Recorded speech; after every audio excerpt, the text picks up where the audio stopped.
Hi guys, and welcome to this special SciQ panel. Today we're taking a deep dive into how science gets communicated into the public. Now this is a particularly important topic right now in the US, where scientific literacy still has a long way to go, and we're in a political climate where scientific issues are highly contentious. So to talk about this, we have three great guests. We've got Luis Quevedo, an award-winning Spanish filmmaker, science reporter with El Mundo newspaper, host and editor of CST show on NTN24 TV, and podcaster with Quevedo. Did I say that right? Yeah, you did. Hey. Hi, Bec. Thank you. You're welcome. Thank you for coming. We've got Jade Lovell, a neuroscientist and host of the science channel SciQ on the Young Turks Network. Hi. And we also have Lucky Tran. We're so lucky Hi. to have you, Lucky. Thank you. Science Media Relations Officer at the Colombia University Medical Center, and a science communicator and educator, as well as a science writer who's contributed to Mike and Live Science, and he also has his PhD in molecular biology, just for good measure. I'm really intimidated right now. Yeah. Certainly. Well, actually, you guys all have a background. We could start by talking about that. You've all trained as scientists. Yeah, I was originally a neuroscientist. I work in a hospital in Australia. Yep. And Luis. I work in biotech I trained as a biotechnologist and yes. worked for a time as a Yeah. biotechnologist, but thought better of it at some point. So you guys have all trained as scientists, but we're all here today discussing science communication in your careers. So We all jumped ship. I know. Absolutely. All right, so first off the bat, I want to get a quick gauge from all three of you about what do you think about the current climate of how science is communicated in the US? We'll start with you, Jade. I know you have strong opinions on this. I have strong opinions on this. So I actually asked this question at South by Southwest this year to people who were involved in science communication from leading organizations in science, such as NASA. And I said, do you think you're doing like a leading job of this? Do you guys think that you're leading the way, science is leading the way when it comes to communicating? And all of them were like, not really. And I agree. I don't think that science is doing a great job to reach out to people that aren't science people. I think we do a really good job of communicating to people who already love science. Like there's so many, like there's Neil deGrasse Tyson speaks to like a community of science and astronomy lovers. And we do a great job of cheerleading, but I don't think that we have a great outreach effort to people. As soon as you drop the word science, you switch off like a good chunk of the community, I think. Lucky, what do you think? Yeah, that's interesting. I also think science communication is sort of an interesting term for me, right? Because I think when people think about it, they think sort of classroom-based science, like you're educating someone about, the biology of this plant or something like that, and it becomes a really teaching model. But I think there's so much more to science communication. It's like how it affects our society, how do decisions that made on the political level in science affect how we do science and how effective that is. And I think there's a tendency to, on one hand, it's brilliant. We have all these tools, social media, video, to really get these wow poppy stories that are based on new shiny science. But of course, science is done from a body of work over time through many studies, and I think we need to do a little bit better in figuring out how we can tell that story in an instantaneous sort of gratification type society. It's funny that you should too say that, because actually here in this country, I think we have the best PR firms in the world. What you were addressing, Jade, it's basically a matter of framing. We don't frame things, we don't persuade with science, we don't address things that will be of general interest, I would say. Money, sex, politics, So climate change is not about the physics of climate change so much so as money, survival, culture, and that's what strikes me the most. Because if we wanted to sell a new pair of sneakers, we would find the talent to do it effectively and persuasively, as you mentioned. Yeah. Yeah, finding the story that gets to the heart of what people are Absolutely actually interested in. Yeah. Now, this question is for you, Lucky, as you're at Columbia. You're kind of at the coalface of where research happens, and so you see research happen and then how it gets translated into headlines. So what do you think are the hallmarks of good and bad science reporting in terms of research and scientific breakthroughs? Yeah, that's a big question. Let's be real here. First of all, science is a really complex beast. It's a complex discipline, and anyone who does it, all of you guys here, I'm so thankful for, because it is a tough thing to do. So I could talk hours and hours on this, but more research is needed. Yeah, more research is needed. But I guess I can condense it down to a couple of things that I do myself in terms of evaluating if a news report is good or not. And I guess one of the things is move beyond the headline, how much of the actual study, what details are in there, and it can be things like what animal model they use, because just because something works on a mouse doesn't mean it works in humans.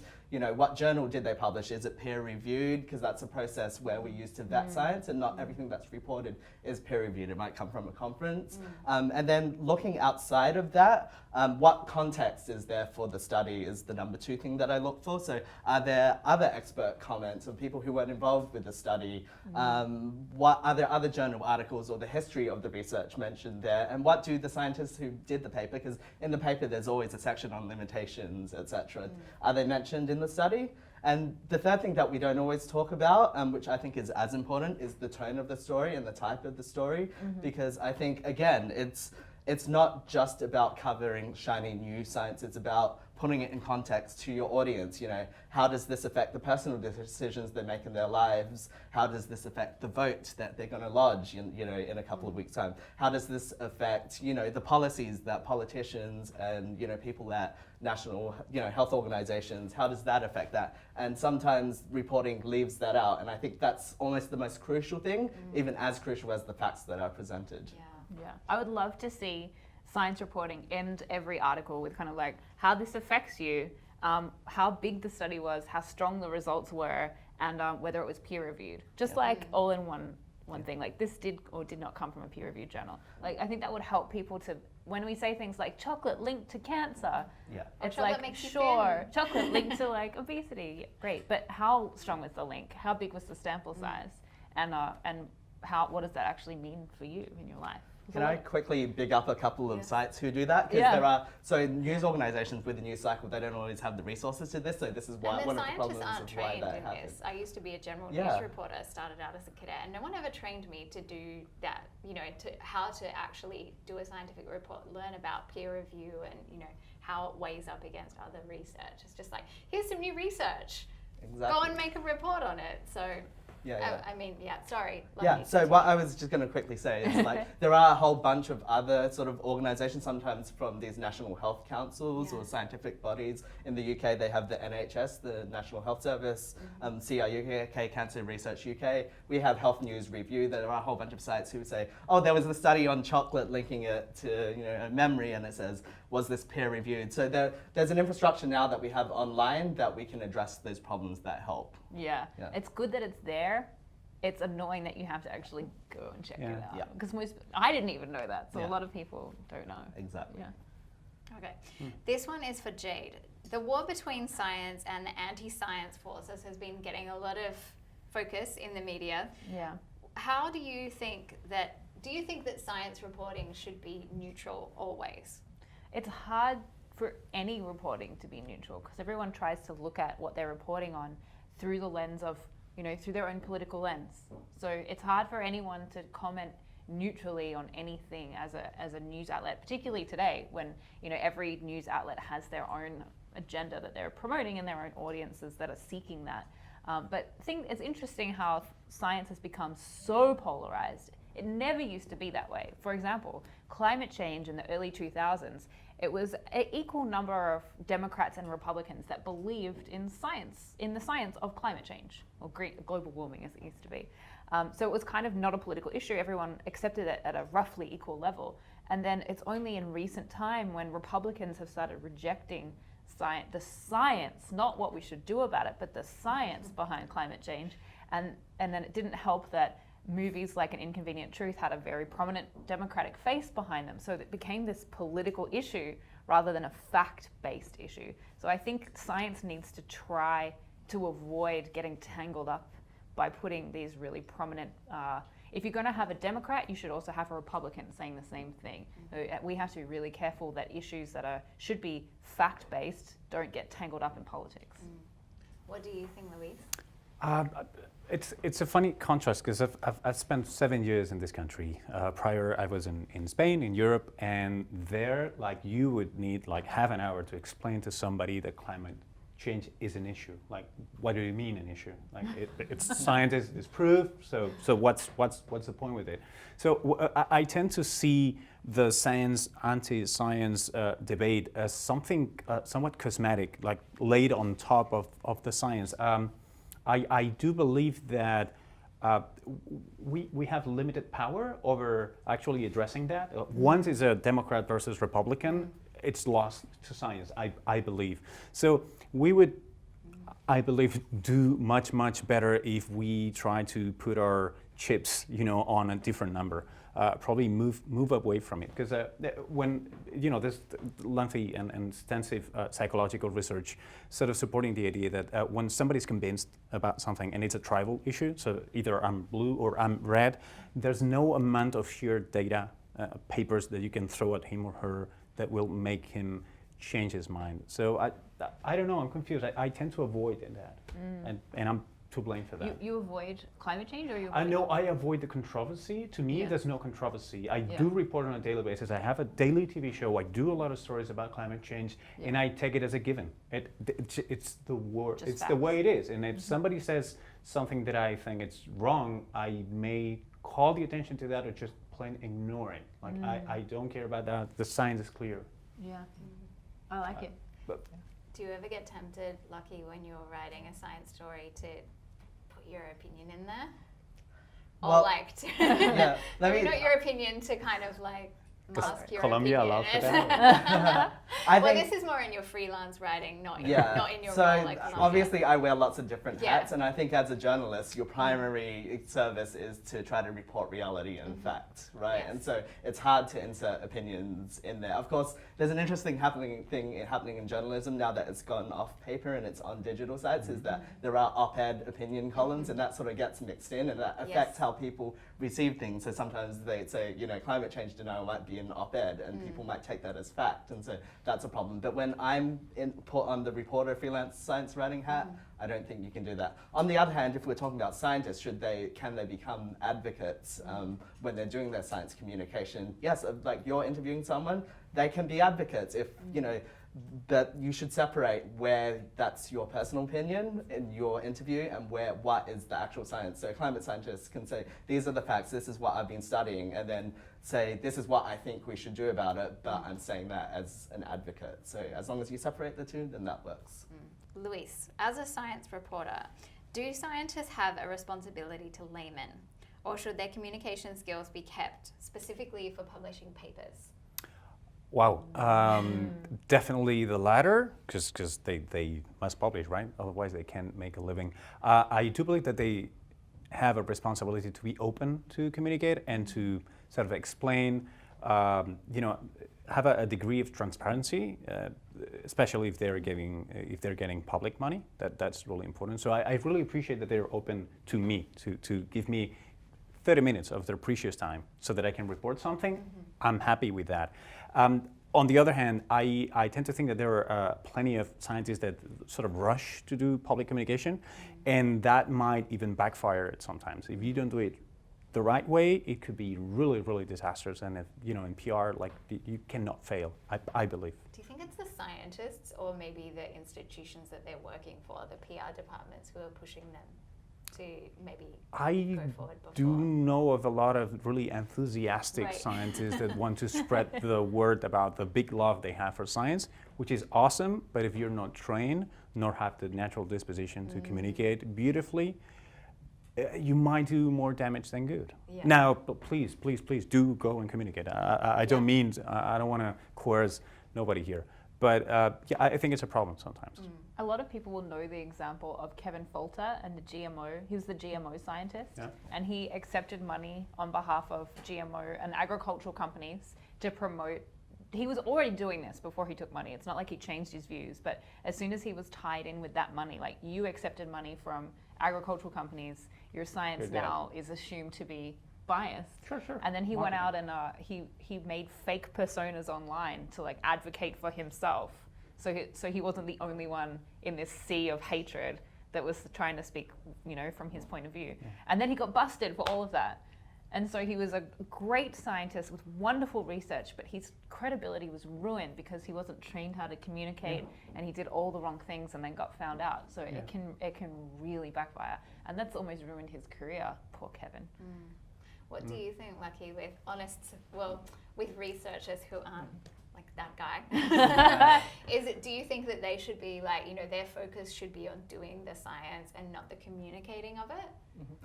So let's talk about focus. So that's interesting. I think, as Lewis said, that every scientist should be open, and when a reporter comes, they should, within boundaries, be open, because science should be transparent, and we should reveal these processes. There's publicly funded money. There's the product of science affects all of society, and so that's why they should be. Having said that, there's things with incentives and who is a good communicator. Not everyone's a natural communicator, and when you're not, it can do, as you said, sometimes more damage than not. And part of the problem here is that as a scientist, you're not trained to do the communication, and there's no incentive. Your incentive is to get more grant money. It's to publish papers, and I think there's a lot of talk around for those scientists who are extra engaged to have incentives, as in rewards for doing that within their careers. So, in the tenure track, as incentive for becoming, professors, and training programs as they're growing up. So I think if we have those support structures for communication, then that will help it, and then more people will be able to do it better. And that's what I think we should do. Yeah. So do we think that the burden of communication of science is always going to fall on science communicators? Specialized science communicators? I think we're all in the same boat, and we might, switch places from time to time. I think we're all rowing. Seriously, I think we all need each other. I don't know, if you were talking about business, you wouldn't have each and every research scientist or a guy doing numbers there speak on behalf of the company, right? So this is pretty much the same thing. There's people that's going to be specialized, whose only job is going to be the PR, and others that will be expert scientists. For instance, expert scientists are awesome if they are rightly trained, I believe. That's a really great analogy.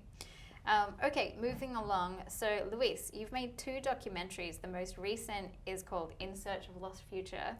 And it's about archaeology and paleoclimatology.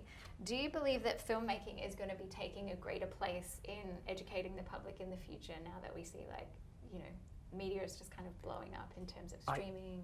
I certainly hope so. One of the most beautiful, fascinating things that I learned when I moved here, when I arrived in the States, was the Science and Entertainment Exchange. A beautiful program that puts together filmmakers from Hollywood, plus free expert scientists, thanks to NSF, if I believe correctly, so that they make just better films. Just not nerdier films, just better films. And I think factually correct. Do you mean?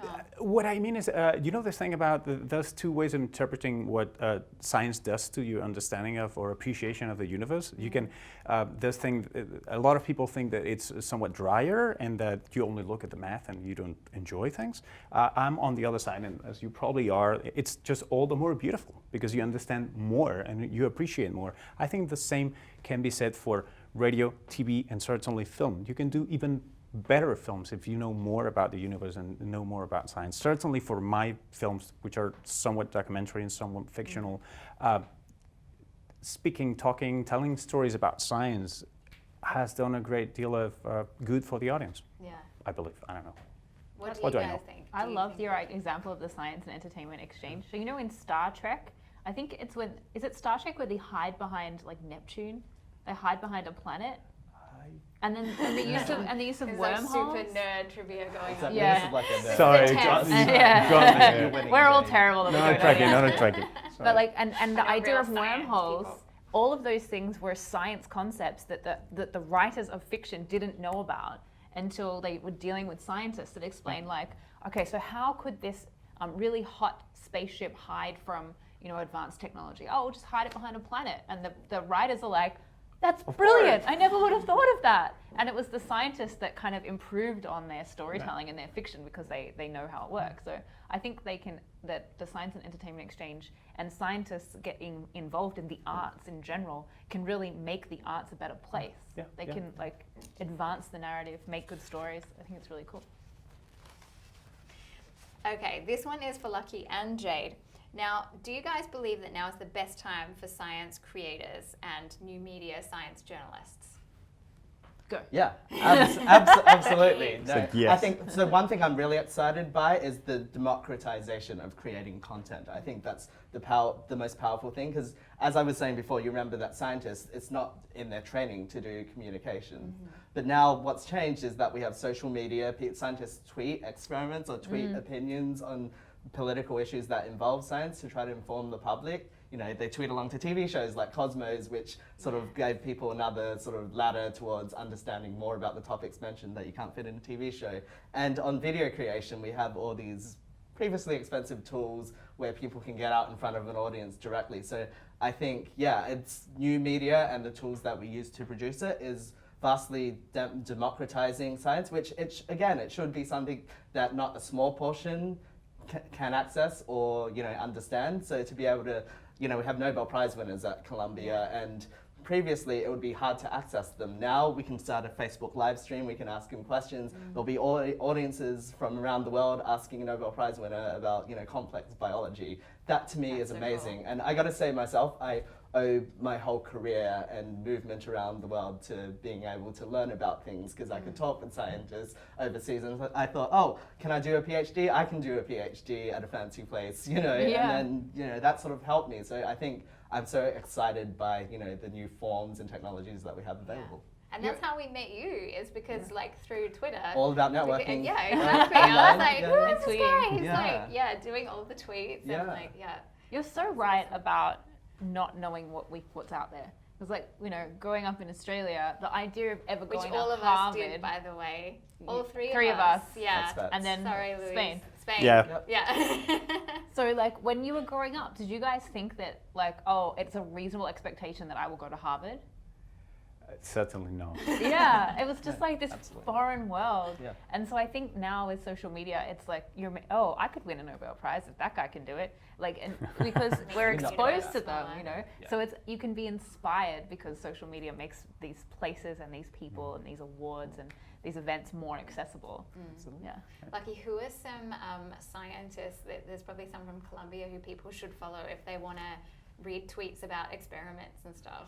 Oh, that's interesting. I Not off that's, the top of your head. that's sort of on the spot because there's Yeah. so many, honestly. Really? That's amazing. Yeah, well, from not just from Colombia, from around the place, I Yeah. think, you know. Well, we can follow you, you can retweet. Yeah, Yeah, Exactly. Sure, I you think that's retweet. the easiest thing. I really don't want to spotlight Yeah, certain yeah, yeah. people because I think, follow me, follow Follow Jay, Lucky, yeah. follow everyone here. And Put we'll your have a Twitter list of handles people on the there. screen right now so Exactly, everyone right can there. follow Yeah, you. yeah, yeah.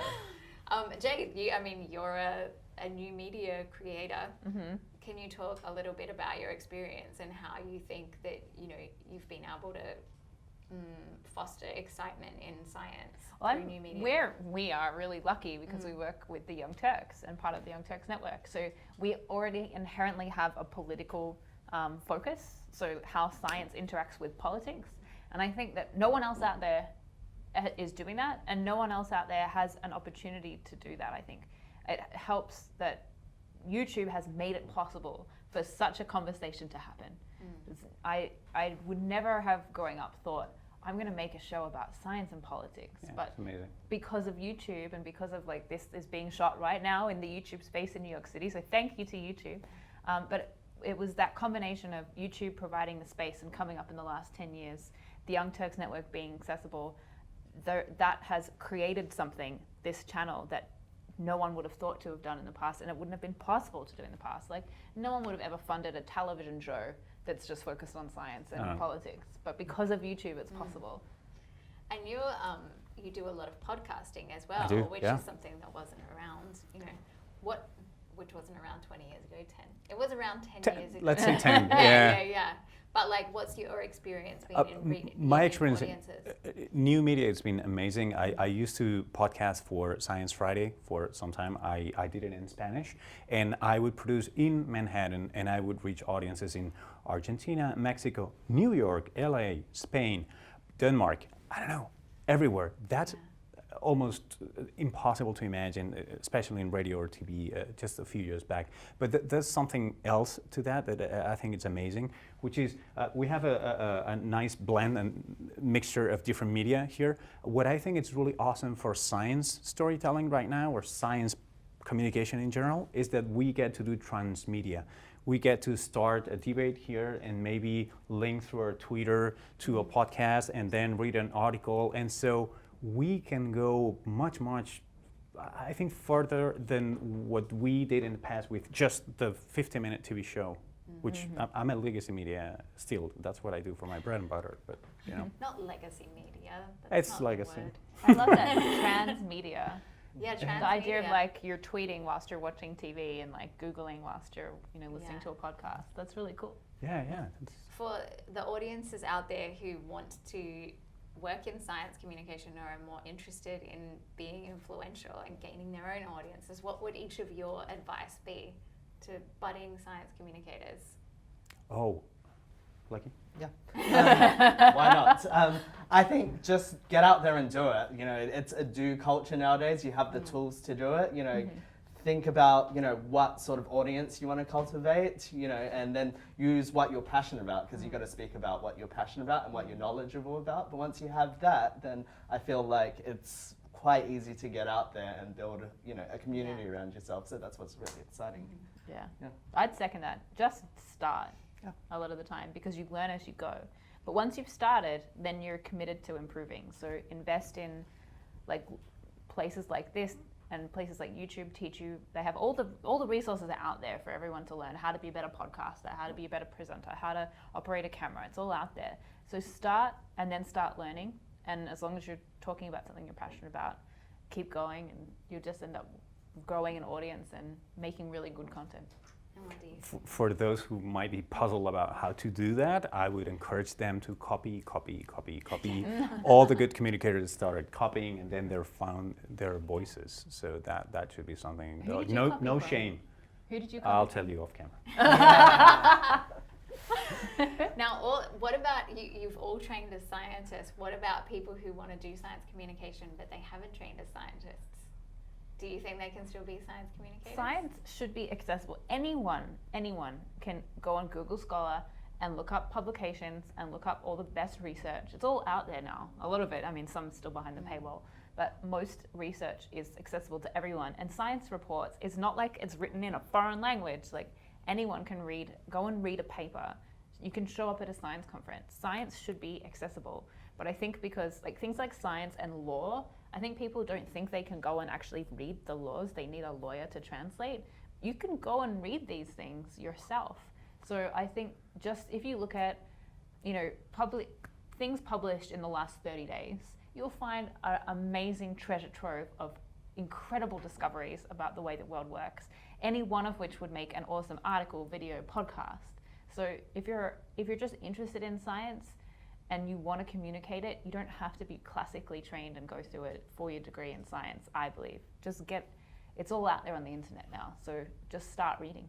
One of the weird things terms that has popped up in politics over the last 5 years is I'm not a scientist, and I find that so weird because you don't need to be a scientist to understand this stuff. As Jade says, it's out there. And I think one of the things I'm really big on is a diversity of voices in science communication. I think that's really important. I think when you come from something from a fresh angle, sometimes I'm not the best person to talk about the field that I've been researching all these years. Sometimes it takes someone who understands law or politics or comes from an outside angle and isn't implicitly biased. As much as we all want to be unbiased, there is an implicit bias towards us for most things. So I think that's something I encourage even more so. If you have a passion for something, go and do it, and we welcome those voices. Speaking on that point about diversity, I work in between the English-speaking world and the Spanish-speaking world. One thing that's in high demand, even though if it's not obvious all the time, is for fresh voices that can communicate in Spanish, for instance, which is what I do to Spanish-speaking audiences, because there's something called culturally relevant communication. So please do not just Google Translate the heck out of something. Understand it, convey it in a way that's relevant to your audience, and I think that's a boon for anybody who wants to do that in a language other than English Yeah. right now. Okay, so everyone here has experience working in different countries and training as scientists and science communicators. Which country do you think has the best scientific literacy? I'll just go through quickly. Wow, that's hard. That's It's a hard big one. question. Yeah, I think there's at least three ways of understanding that. One would be who knows the more about science. Probably Norway, Sweden, Denmark. Who has the most people scientifically literate, which would be this country, just for a matter of scale and the large investment in science. And then the most faith or trust in science, and those tend to be countries that are poorer or less developed normally. It's always an inverse relation. Really? They have the most trust in science? Yeah. I thought it would have been the most trust in religion. No. You'd be amazed. Yeah, and there's figures about that I can share with you. Amazing. Yeah, always. So a scientific approach to this, there is a test that they do. It's called PISA assessment. They assess 15-year-olds for science literacy. Actually, Asian countries, Hong Kong, Korea, Singapore, those sort of countries do the best. You're right, Scandinavian countries. Right. Australia, Canada, New Zealand, sort of rich. It sort of correlates with, sort of how developed an economy is generally. The US is sort of middling, sort of does, when you consider that in terms of Nobel Prize winners and in terms of, I guess, production of science, as in scientific papers, funding, the US far outranks any other country. The science literacy is a little bit low, and that can be said for the disparity in education, which is a whole political topic here, right?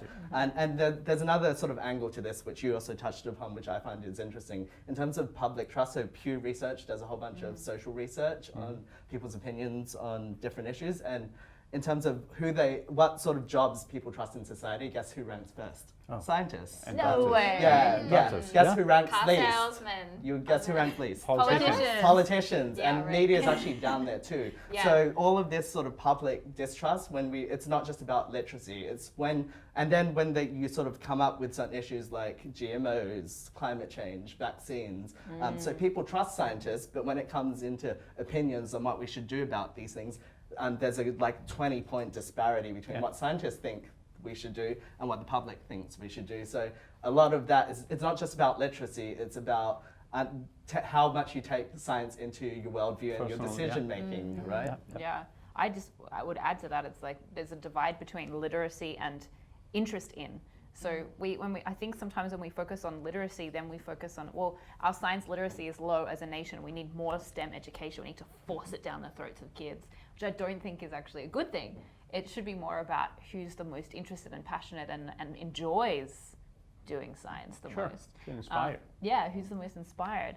And it's very interesting that of the 6 previous Nobel Prize winners in science in the US, 6 most recent Nobel Prize winners, they were all immigrants. So I think the US is really this hub for science and innovation, and people the brightest minds in the world are at times coming here. But at the public level, I think the US is unique in that they have these conflicts between religion and science that aren't seen anywhere else in the world. So it's just interesting how international the scientific community is. And we're all immigrants too. Absolutely. I'm proud of it. Yeah. Oh, yeah. Okay, I'm going to wrap this up now. If you guys want to contribute to the conversation, please tweet us at SciQ_TYT. And your guys' Twitter, what are they? Your handles? That's Luis, Luis _Quevedo. That you'll read that. We'll put a link in the description, or it will be on screen. Yeah. And I am at Lucky Tran. It's spelled how it sounds, LUCKYTRAN. And I'm at Jade Lovell, which is not spelled how it sounds, JAYDELOVELL. Great. Please tweet us. Yes, tweet. Thank you so much for joining us on this panel today, guys. Thank you. And tune in next time. Thanks, guys. Bye. Bye-bye.